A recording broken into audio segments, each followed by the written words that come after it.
quando Deus quebra um homem para usá-lo. Se existe um referencial para mim na história, lógico, fora os homens da Bíblia e tudo mais, é um homem chamado Daniel Nash. Ele era o intercessor de Charles Finney. E o próprio Charles Finney reconhece que o seu ministério era sustentado pelas orações desse homem. Nós vamos estudar uma série a respeito de Daniel Nash. Vocês vão ver passagens da vida dele aqui impressionantes. Ele era um homem incrível de oração. Os testemunhos de Finney a respeito da vida de oração de Daniel Nash são, no mínimo, chocantes. Esse homem orava como ninguém, como eu nunca encontrei em ninguém um espírito de oração como esse homem tinha. E, na verdade, o Finney disse isso, sobre ele repousa um espírito de oração. Agora, o meu pensamento com você hoje é como Deus quebra um homem para poder usá-lo. Deus não pode usar alguém que não está quebrado. Deus não pode usar alguém que não pode se quebrar. Lógico que existe o lugar certo para se quebrar, e como Jeremias viu em sua visão, o vaso se quebra na mão do oleiro. E Daniel Nash literalmente passou por um quebrantamento. A história, o começo da história de vida de Daniel Nash não começa num quarto de oração. Começa na rejeição. Começa no quebrantamento. E o quebrantamento, ele vem exatamente nos momentos mais difíceis da nossa vida. Daniel Nash viveu entre 1775 e 1831. Ele era pastor de uma pequena igreja e ele nunca ficou proeminente.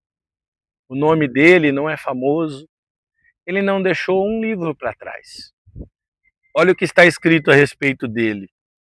Seu túmulo fica num cemitério abandonado, numa estradinha de terra, ao lado de um galpão usado para leilões de animais.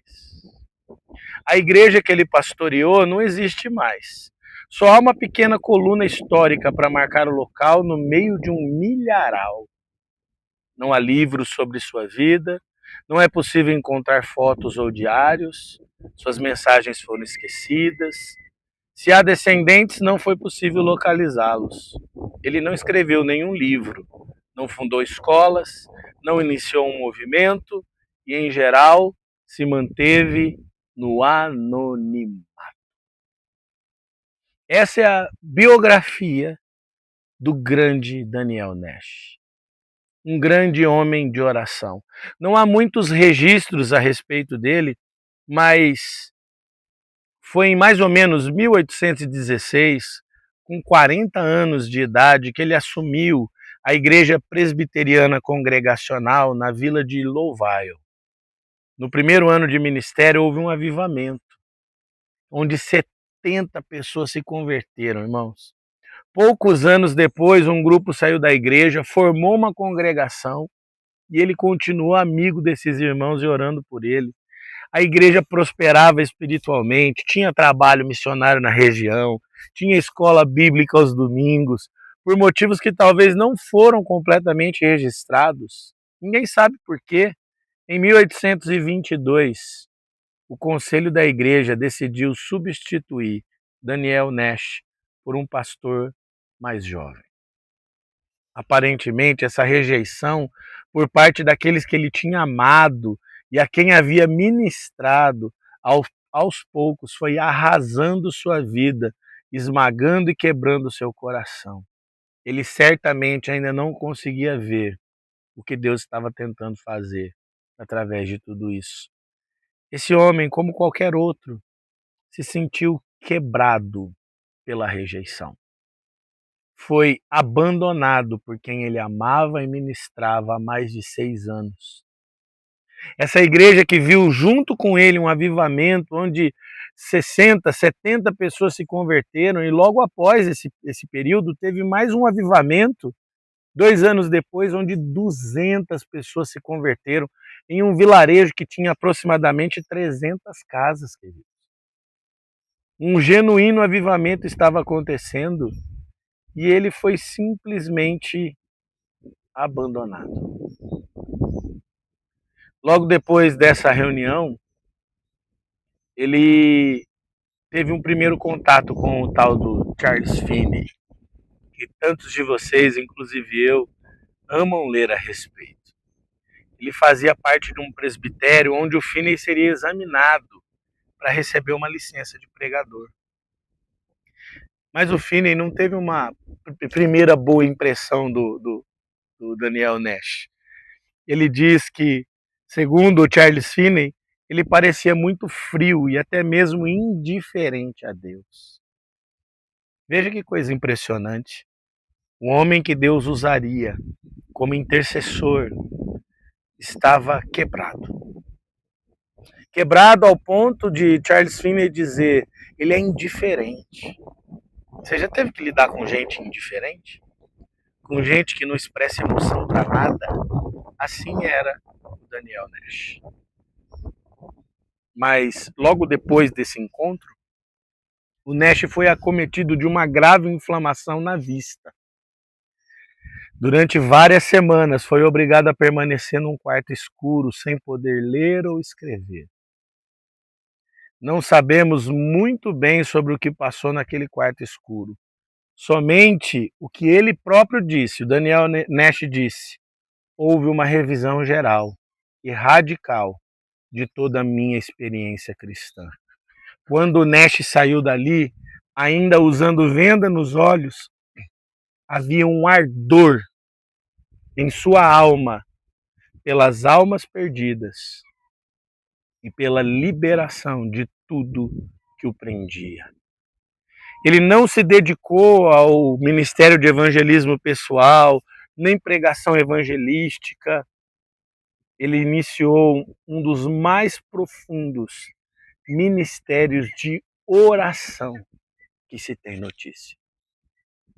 Ele saiu daquela cegueira natural, exatamente como aconteceu com o apóstolo Paulo, e entrou em um estado de amor pelas almas, amor pelos perdidos, amor por aqueles que não têm Jesus ainda.